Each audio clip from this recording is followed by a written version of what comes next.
एक बार राजा कृष्णदेव राय के दरबार में एक विदेशी व्यापारी आया। इस व्यापारी ने राजा से मुलाकात कर कहा कि उसने सुना है कि राजा के पास कई सारे मंत्री हैं और उसने इन मंत्रियों की बुद्धिमानी के बारे में काफ़ी कुछ सुना है। व्यापारी ने राजा से अनुमति मांगी कि वे उनके मंत्रियों के ज्ञान की परीक्षा लेना चाहते हैं।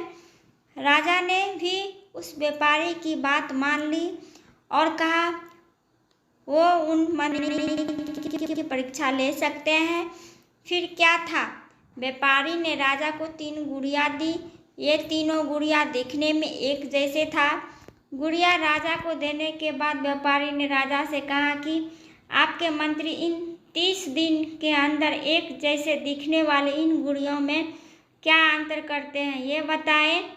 राजा ने भी व्यापारी की बात मानते हुए अपने राज्य के मंत्रियों को बुला और उन्हें ये कार्य करने को दिया।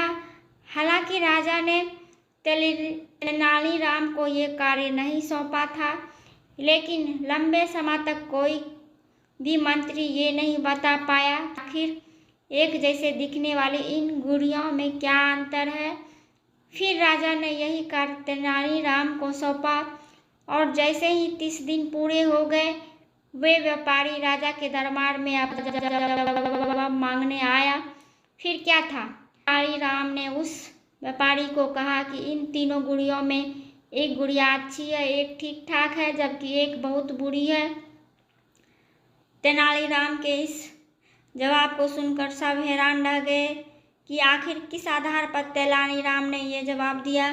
फिर तेनालीराम ने सबके सामने एक गुड़िया के कान में एक तार डाली और वो तार गुड़िया के मुंह से निकल आई। फिर इसी तरह उन्होंने दूसरी गुड़िया के कान में तार डाली और वो तार गुड़िया के दूसरे कान से निकल आई। अंत में गुड़िया के कान में तार डालने पर वो तार किसी भी जगह से बाहर नहीं निकला। जिसके बाद तेनालीराम ने कहा कि जिस गुड़िया के मुंह से तार बाहर निकली वो गुड़िया बुरी है, क्योंकि उसके अगर कोई कुछ बताएगा तो वो सबको उस बात की जानकारी दे देगी।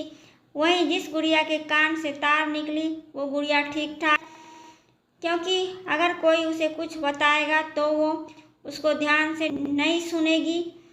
वहीं जो आखिरी गुड़िया है, उसे जो कुछ बताया जाएगा वो उसे अपने दिल के अंदर रखेगी, इसीलिए वो गुड़िया अच्छी है। इस तरह से तेनालीराम ने द्वारा दिए गए जवाब को सुनकर राजा के साथ साथ वे व्यापारी भी हैरान रह गए। लेकिन तेनाली यहाँ पर भी नहीं रुके। उन्होंने इन गुड़ियों के बारे में कहा, पहली गुड़िया उन लोगों में से है जो कि ज्ञान सुनकर लोगों में बांटती है।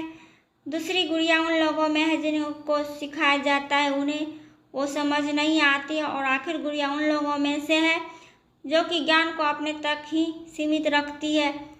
तेनाली के इस जवाब को सुनकर राजा काफ़ी खुश हुए। उस व्यापारी को भी समझ आ गया कि उसने जो राजा के मंत्री की बुद्धिमानी के बारे में सुना था वो एकदम सही है।